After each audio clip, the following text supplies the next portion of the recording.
hikati mga kapabot. Parang ang labo kasi ngayon light. Hayaan nyo na. Basta yan, i-unbox tayo ng mga parcel from TikTok.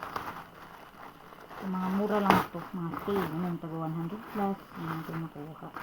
Kasi hindi naman tayo, wala naman tayong kaya kamahalan. So, this is the shoes na kinuha natin. Size 35. Uy, ang ganda. Kasi mahilig tayo sa Converse. Kaso yung binili natin Converse is mataas. Wala tayong flat. Wala natin ng flat pang haraba. So, good. Ang ganda. Rubberized na din siya. So, 200 plus lang to guys. Kaya kung naghanap kayo ng same quality ng rubberized ng Converse dito. Ito yung pinaka-recommended ko. Yung ganito ko dati is matagal ko ding nagamit. So, tingnan nyo. Ang ganda. Yan, diba? Pangharabas. Same as ano talaga siya ng Converse. Maganda din. Sobrang quality din niya. Kapareho niya lang. So, yan. Kung gusto nyo rin, lalagay ko yung yellow basket dyan. Parang gusto ko din yung kulay yellow. Yellow nito.